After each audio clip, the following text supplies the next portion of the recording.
Hey class, today's lesson is on function notation for linear equations, and hopefully at the end of the lesson you will understand how to utilize function notation to solve for the range or set of ranges given a set of domains.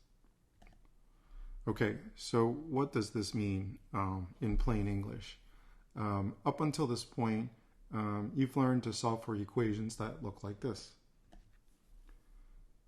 Let's say we've got y is equal to 2x plus 3, and this is in y equals mx plus b form. And hopefully by now you understand how to graph this line using the y-intercept and the slope of this line. Another way for solving this is you could enter a value for x. Let's say we have the following.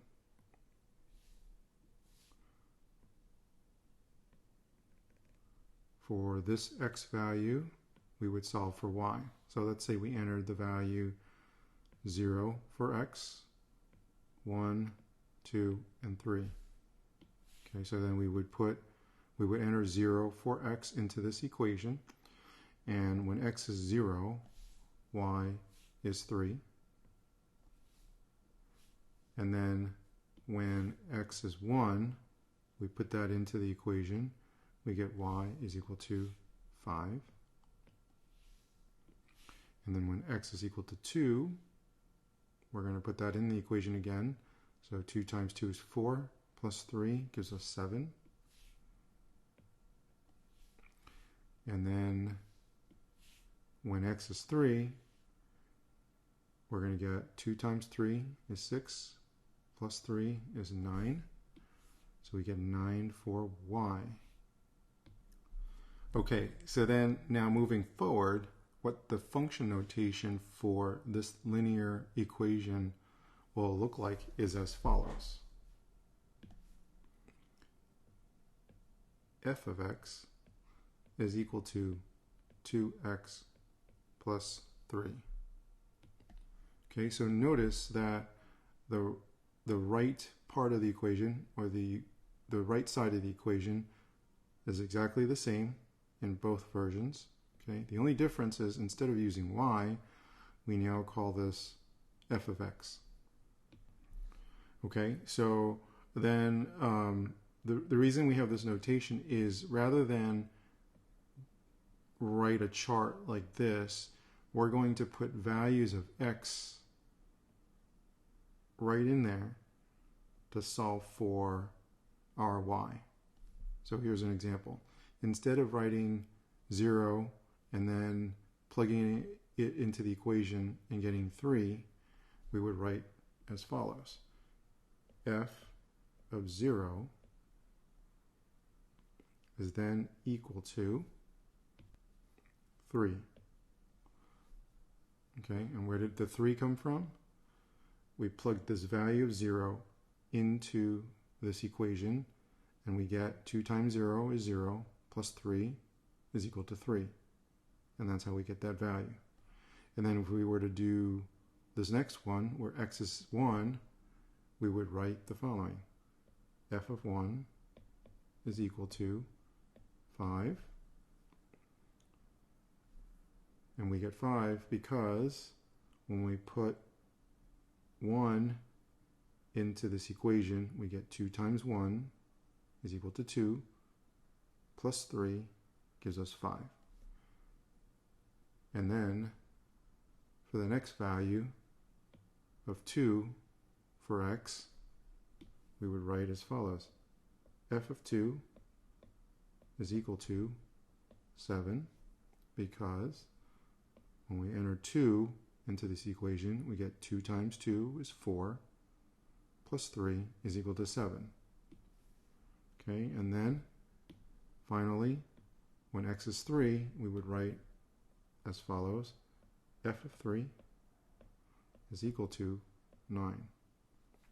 And we get 9 because when you enter 3 into this equation, we get 2 times 3 is 6, plus 3 gives us 9. Okay, so let's take a look at another example. Here's an example that could be asked on a homework assignment or on a quiz or a test. Evaluate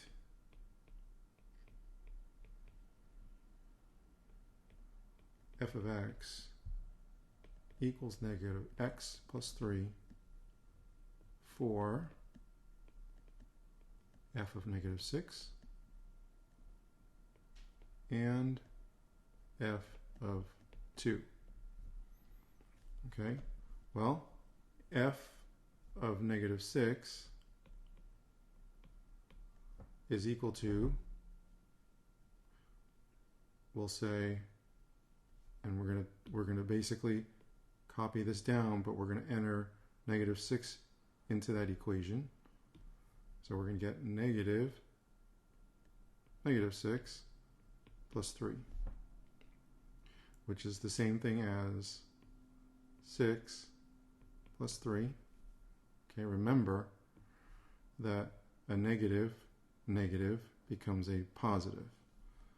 So 6 plus 3 gives us 9. So f of negative 6 is equal to 9. So that's the answer to part 1. And then f of 2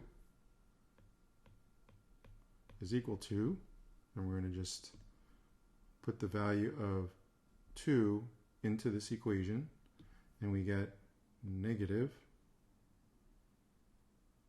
2 plus 3, which is equal to 1. So then we would write f of negative 6 is equal to 9, and f of 2 is equal to 1, just to summarize. Okay, so here's another example. Let's say that you're asked to find the range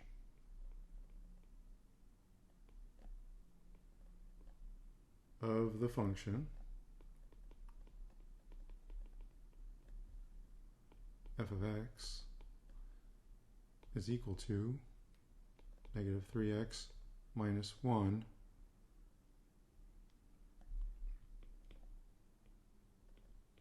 if the domain equals 4 and negative 3. Okay, so let's take a look at this. First, let's focus in on this, where it says domain is equal to 4 comma negative 3. If you recall from your understanding of interval notation, this is telling us that we want our domain to be 4 as well as negative 3. Those specific points only. Okay? So then we're going to take these values, the 4 and the negative 3, and enter them into this functional notation. Okay, so we're going to say f of 4 is equal to negative 3 times 4 minus 1.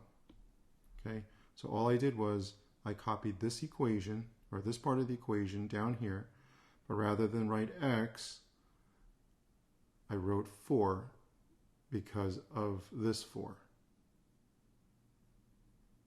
Okay, and then if we were to complete this part of the equation, we'd say f of 4 is equal to negative 12 minus 1, which is equal to negative 13. F of 4. Okay, and then the next part, we have negative 3 as my domain. So then we're going to say f of negative 3 is equal to, and then again we're going to just copy this equation and bring that down here, but instead of writing x, we're going to replace that with negative 3. So it would look like this: negative 3 times negative 3 minus 1. And this comes out to 9 minus 1, or 8. So f of negative 3 is equal to 8, and f of 4 is equal to negative 13. Okay, so another way to write this is you could say my range is equal to, and I'm going to call this a squiggly bracket, negative 13 and 8, and those are the specific points. Okay, hopefully that made sense. If you were confused about any part of this, please go back to the beginning of the recording and listen to this again. Thank you.